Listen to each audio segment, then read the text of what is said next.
It was a hot, sunny day in Cape Town, South Africa, and I was standing next to one of the most notorious gang leaders in Cape Town. This man was the leader of more than 3,000 gang members. I'd also learned that this gang leader had survived 3 assassination attempts. The most recent one took place below his apartment, in the courtyard. And where was I standing? In the courtyard.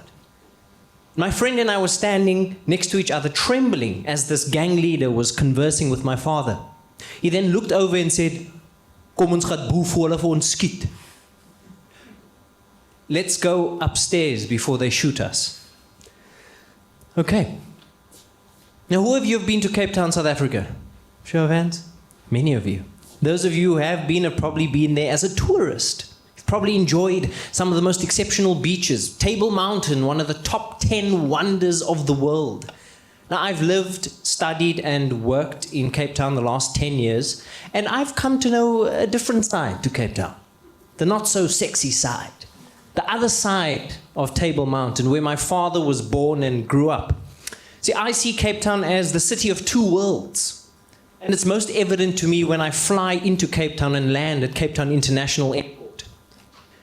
Because on our descent, while most people are taking photos of Table Mountain or bracing themselves for the turbulence, I look down and I see one of Cape Town's largest informal settlements, Shackland, home to 2 million people. It's called Khayelitsha. Next to Khayelitsha is a place called Mitchell's Plain, one of Cape Town's biggest ganglands, one of many, home to 1.5 million people. Now, Khayelitsha and Mitchell's Plain form part of what locals call the Cape Flats, or the flatlands of the Cape Peninsula. And the Cape Flats were socially engineered for people classified as colored. Now, for those of you who don't know, colored people look like me, a few shades lighter and a few shades darker. And colored was a label given to us by the oppressive apartheid regime at the time. Colored is a term I despise because of its negative connotations. Now, I don't mean to steer you away from Cape Town as a tourist destination, but I thought it would be useful for me to share some facts with you to give you the context in which I do some of my work as creative director of the Ruben Richards Foundation. Now, as you know and have experienced, Cape Town is one of the most beautiful, but also one of the most violent cities in the world. It is currently ranked as the #1 murder capital of the world, with an average of 57 murders a day. It is estimated that 1 in 7 colored males end up in prison. Gangland is home to between 100,000 to 200,000 youth signed up as gang members. That is triple the number of South African Defence Force soldiers in the whole of South Africa. Now, as mentioned, I work with a non-profit organization, and I contribute to the healing and peace-building process by using art as a medium of dialogue. For example, theater-based workshops. So how was I standing next to a gang boss? Well, my father, Dr. Ruben Richards, founder of the Ruben Richards Foundation, had negotiated the longest ceasefire in the history of gang violence on the Cape Flats. And let's just say we were requested. We had spent 2 hours with this man, and he told us his life story, how at the age of 13, he was caught for stealing, thrown in jail, and had to make a life-altering decision to literally kill to survive or become a victim of the system.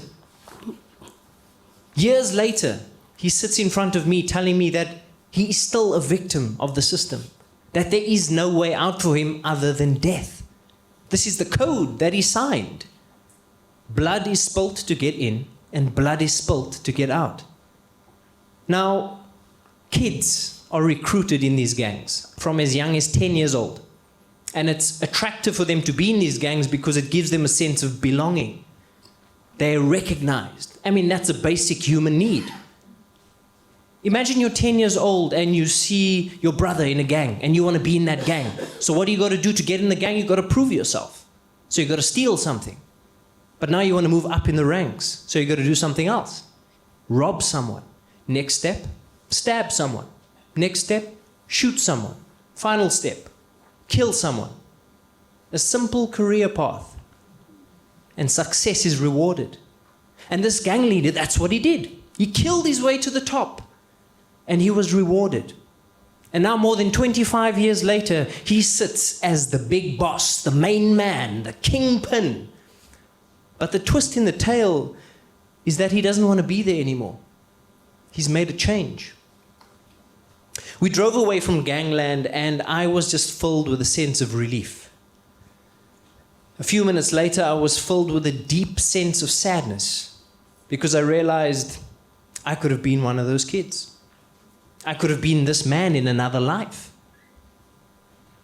That feeling of sadness was overpowered by a sense of responsibility. We needed to tell his story. But how? How do you capture the emotion of hope in a context where the bullet is more powerful than the pen? And so my friend and I co-wrote and performed a piece of theater which gave voice to the dialogue between this gang leader and his therapist, based on a true story. To this day, the gang leader sees a psychologist with the help of the foundation. The play was about the challenges facing a criminal gang boss when he decides to turn his back on the criminal underworld. The play was about hope, about affirming that change is possible. Now, with the help of my father's foundation, we raised funds to bus thousands of school kids out of gangland and into the theater. And after each rendition of the play, the foundation would facilitate discussions between the council and community leaders and teachers in the midst and in the presence of these school kids. We then asked them to critically analyze the play. And suddenly, we stumbled upon a new form of dialogue with this community.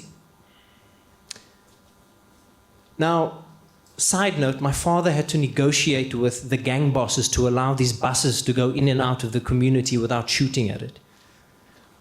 But the play was successful. It won a National Theatre Award, and based on the feedback from the audience, we realized that there was a real need for this conversation. So we've set a new goal: to impact the lives of 1 million Cape Flats residents with the play and this new form of dialogue. And we call it Project 1 Million. But what did I learn from meeting a gang boss? I learned that no matter who you are or what you've done, we all have the capacity for change.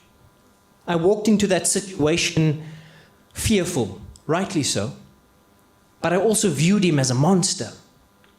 And after talking with him, I walked away and I realized that he was a human being with a capacity for change. In conclusion, I realized that in the digital age, we can talk about peace building for hours.